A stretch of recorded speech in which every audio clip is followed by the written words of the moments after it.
For something so sweet, sugar has a bitter history. Next, I'm going to talk about sugar addiction.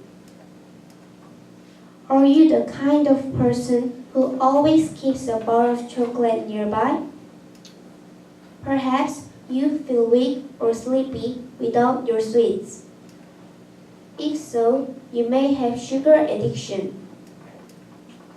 Addiction means using a substance or doing an activity over and over again in spite of its negative effects. Playing computer games, drinking, and eating are examples of activities that can develop into addictions. There are 4 stages of sugar addiction. Stage 1 begins with a strong desire for something sweet. This happens because sugar causes the body to produce dopamine. It is a chemical that creates feelings of happiness. In stage 2, even after sugar has been eaten, the desire remains and grows. This is because the body becomes less sensitive to the effect of sugar over time. So, it is necessary to consume more sugar to produce the positive emotions. In stage 3, when a sugar craving is not satisfied, the person feels bad. Sugar addicts experience negative emotional symptoms.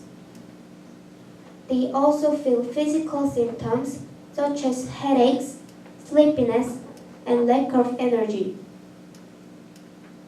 Over time, a sugar addiction will reach stage 4. This is when the most negative health effects of sugar addiction can be seen.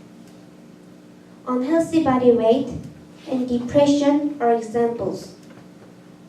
Breaking a sugar addiction can be challenging, but it is important for your health. There are a few things to keep in mind. Eat 3 meals a day, get enough sleep, exercise often, choose healthy sweets like fruit, and avoid salty snacks. Don't push yourself too hard. Remember that lifestyle changes happen slowly. Thank you.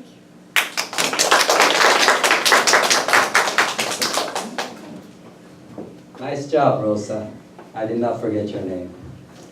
Okay, next we have a 6th grade student from Samyuk Elementary School.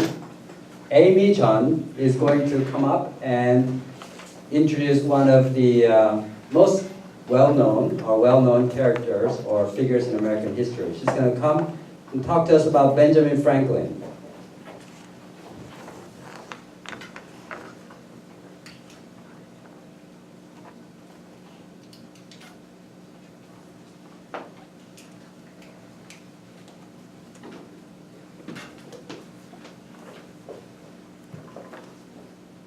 Today, I'm going to talk about Benjamin Franklin. First, I want to tell you about Benjamin Franklin's life. Benjamin Franklin is one of the most famous individuals in American history. He is a writer, an inventor, and a founder of the United States of America. Franklin was born in 1706 in Boston, Massachusetts. He was one of 17 children. At 12, Franklin went to work for his brother James, who owned a newspaper. He wrote under a fake name so people wouldn't know how young he was. His pen name was Silence the Good. When he was older, Franklin left his brother's newspaper and started his own printing business. His paper, the Pennsylvania Gazette, became a leading newspaper at the time. In 1733, Franklin began publishing Poor Richard's Almanac. It was filled with general information like planting dates, weather prediction, and advice. Benjamin Franklin also spent a lot of time working on inventions to help society. One example is the Franklin stove, which warmed people's houses. In the 1750s, Franklin became famous worldwide for his experiment with electricity and the invention of the lightning rod. So next, I want to tell you about the lightning rod. People in the 18th century were frightened of lightning. They knew it caused fires that damaged buildings. Franklin noticed that lightning acted like electricity and wanted to test the idea. He tied a metal key to the string of a kite. The key would show the presence of electricity by making sparks. Next, Franklin went outside as a storm approached to fly his kite. Lightning hit the kite, traveled down the string to the key, and made sparks. Knowing that lightning was a form of electricity, Franklin thought of a way to protect people's houses from lightning. His invention became known as the lightning rod. But Benjamin Franklin would be happy to know that lightning rods still protect people and buildings today. Lastly, I want to tell you about Franklin's virtues. Franklin's hard work and character played a major role in his success. But his moral values may have been a contributing factor as well.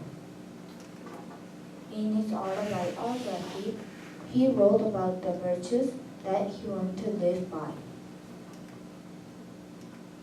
First, he put the virtue of temperance. He felt that food and drinks taken in excess affected the senses. Second, he valued the virtue of silence. He wanted to avoid unimportant conversation and only speak when he had something useful to say. Order was the third virtue on the list. He thought everything should have its own time and place. There were 13 virtues in all. In order to live by these virtues, Franklin made himself a schedule and practiced one virtue a week. He graded himself at the end of the week, and after 13 weeks, he started over again. At first, he did not earn very high grades, but with practice, he got better. Everyone has room for betterment. You can follow his examples. Consider making your own list of virtues that you want to live by. Thank you.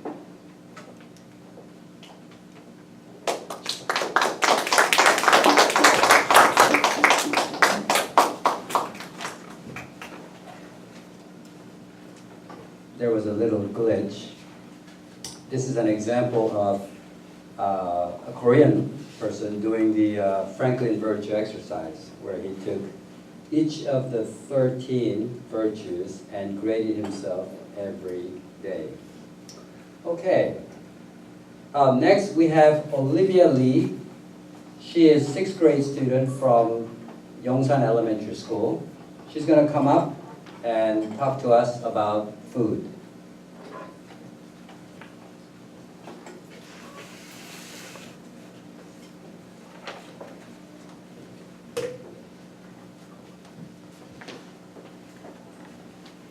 Today I'm going to talk about food. First, I will talk about a balanced diet for a healthy body.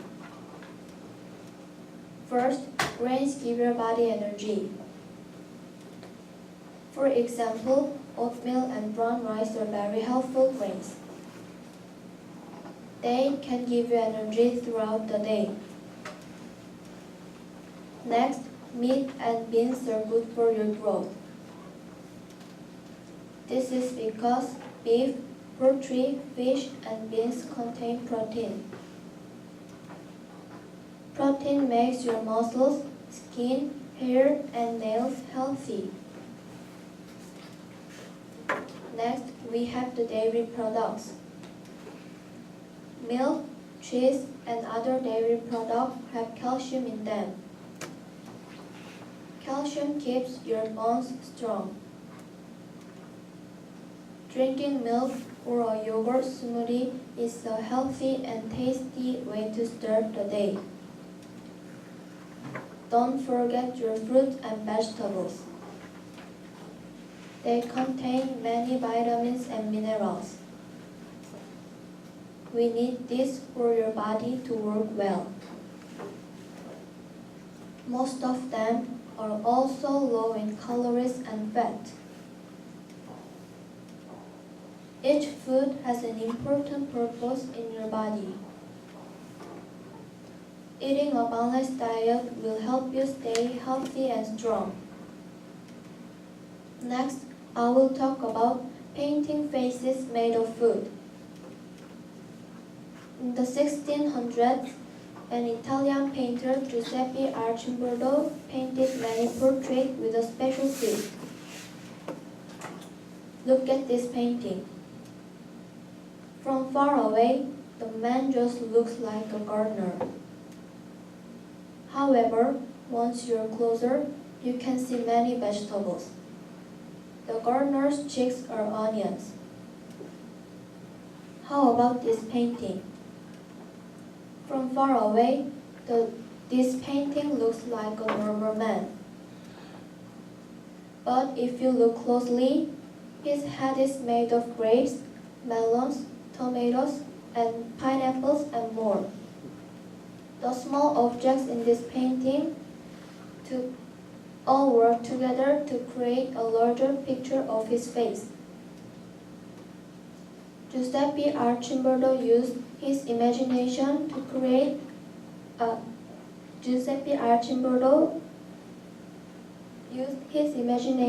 unusual painting. His paintings are like puzzles of fruits and vegetables. This helped him to become one of the most famous painters of his time. Lastly, I want to talk about the origins of fruit names. Banana comes from Arabic word banan. Banan means finger. When Arabians discovered this fruit, they thought it looked like a yellow finger. Many people think kiwi fruit really come from New Zealand, but this is not true. Kiwi fruit really come from China. They were called Chinese gooseberries. New Zealanders changed the name to kiwi fruit because their brown fuzzy skin looks like a kiwi bird. In the 16th century, a Portuguese explorer discovered the coconut. In Portuguese, coco means monkey's face. The explorer thought the three dark circles on the shell looked like a monkey. So the next time you're at the grocery store, take a closer look at the fruits. Then try to guess how they got their names. Thank you.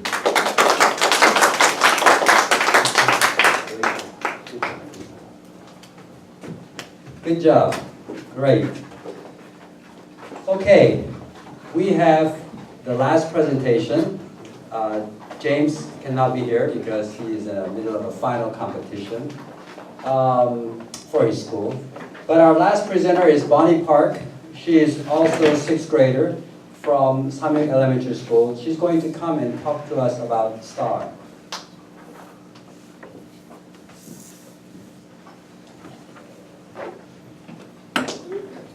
Today, I'm going to talk about stars. First, I want to tell you about the different kinds of stars. Generally speaking, stars are all similar. They are hot, fresh beers made mostly of hydrogen and helium gas. However, they can be broken down into 3 different categories: dwarf, giants, and neutron stars. Dwarfs are the smallest stars. Giants compresses the hydrogen gas that makes up the center of the star. The compressed hydrogen gets so hot that it turns into helium. This process called fusion releases enough outward force to balance the inner force of gravity. So the star maintains a constant size. Giants are the large stars. When all the hydrogen gas at the core becomes helium, fusion stops and gravity takes over again. The core gets so hot that the gas shell surrounding it starts to burn. The energy that is put out by the burning gas causes